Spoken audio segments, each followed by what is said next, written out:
Vracal som sa z Národného výboru, kde som bol recitovať mamičkám a ich novorodencom nejakú propagandistickú hovadinu. Hovorili tomu vítanie detí do života.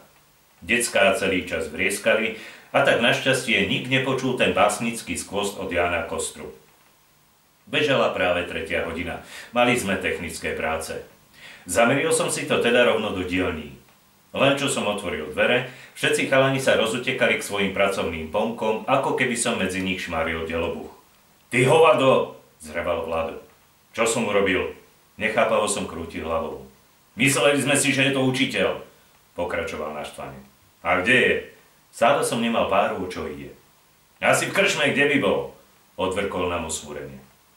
Miestna krčma bola od školy vzdialená asi 50 metrov a tak si tam uskáča z pedagogického zboru často odskočila uhasiť smet.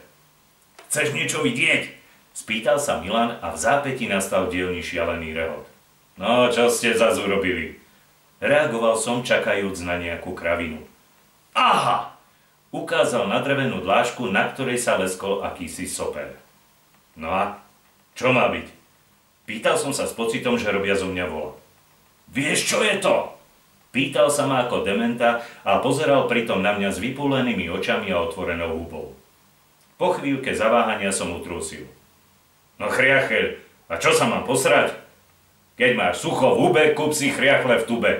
Zabil som. Nastal rehot, až sa niektorí neudržali a váľali sa po zemi. To je semeno, ty barán! Snažil sa prekričať neutíchajúci rev. Aké semeno? Nasrato som nechápal, čo chce odo mňa. Brblo si tu vyhonil! Vykríkol na plnú hubu, ako keď Archimedes reval vo vani víťazné heuréka a všetci chalani sa v tom momente zvíjali v krčoch od smiechu po špinavej dláške.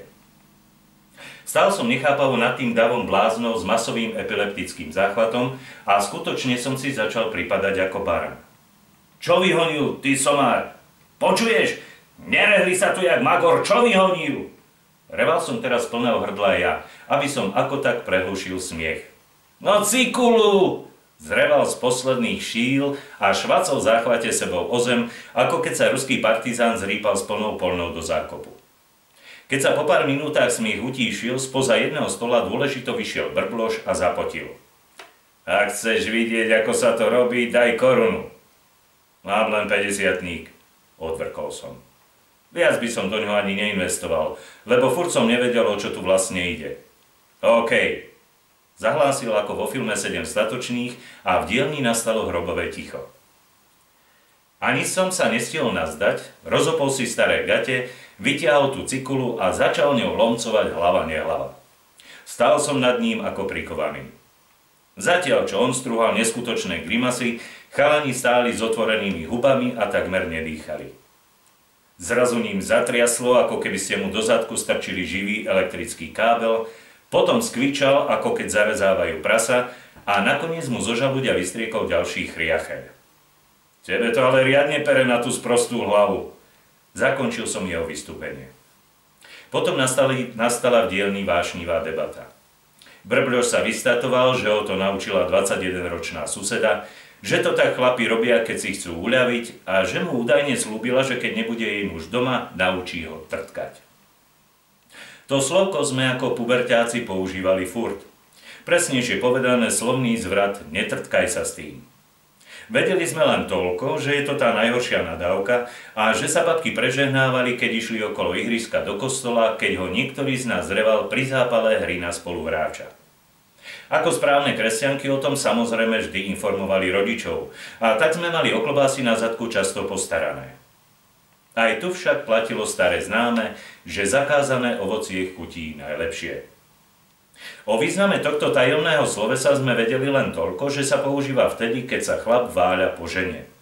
Internet vtedy neexistoval, pornočasopisy k nám nedorazili, najväčšia erotika v telke bola, keď súdruh predák poboskal súdružku dojičku a dal jej kyticu karafiátov k MDŽ, no a v škole a doma bola táto otázka prísne tabu.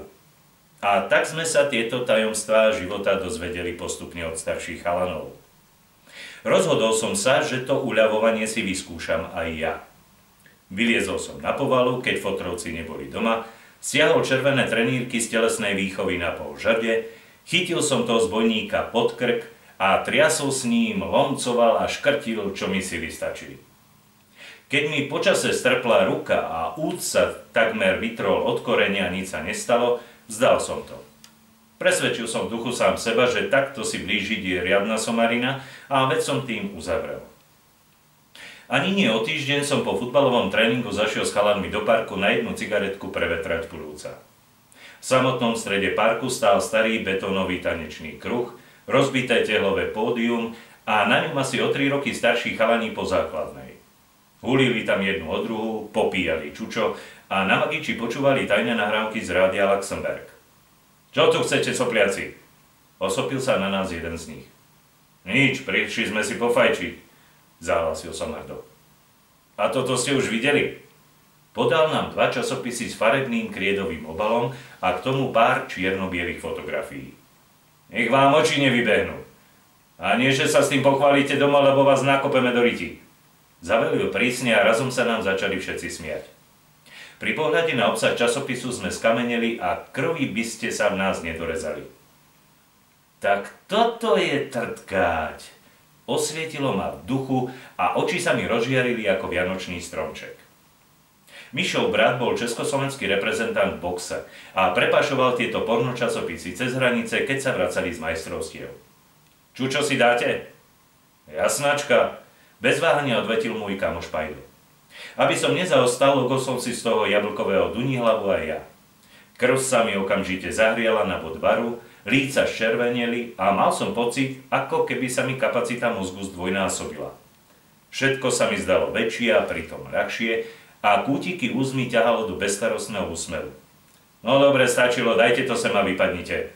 Zahlasil prísne najväčší z nich Pišta. Počkaj, ešte si to chcem raz pozrieť. Žebronil som pri pohľade na tie nádherné, nahé ženské telá, poprepletané s mužskými v polohách, o akých sa mi ani len nesnívalo. Čo si hluchý? Daj to sem, lebo ťa tak kopnem do ryti, že sa 3 dní nevyserieš. Zreval a v zápäti podgurážený čučom vyrazilo proti mne. Tu máš. Bleskovo som cúvol a hodil som mu ten papírový poklad tak šikovne, že sa mi v tom istom okamihu podarilo jednu čierno-bielu fotku skryť pod tričko. A ťajte do prdele! Kričal za nami tak silno, až sa v parku splašili všetky vrany na stromoch a nastalo hromové krá. Debilo žratý! Predsedil som naštvane cez zuby a bežal ako o život krížom cez ihrisko domov. V duchu ma však rial víťazný pocit z najväčšej koristi v mojom živote a ešte za behu som sa snažil vybaviť si v pamäti všetko to, čo som v tých časopisoch stihol vidieť. Srdce mi opäť bylo vzrušením ako zvon a ja som sa nemohol dočkať, kedy už budem doma v bezpečí a budem si môcť kľude vychutnať pohľad na ten zázrak. Doma našťastie nik nebol. Behol som rýchlo do izby, zabuchol za sebou dvere a z potrička chvejúcimi sa rukami vytiahol prepotenú fotku. Bola na nej nahá, na zemi sediaca žena s roztiahnutými nohami, že jej bolo vidieť až do hrdla, na vyplazenom jazyku mala položeného vtáka statného kulturistu a po tvári jej stekal brbľošov chriacher. Podvedome som ho vzal do ruky a to už bola iná káva.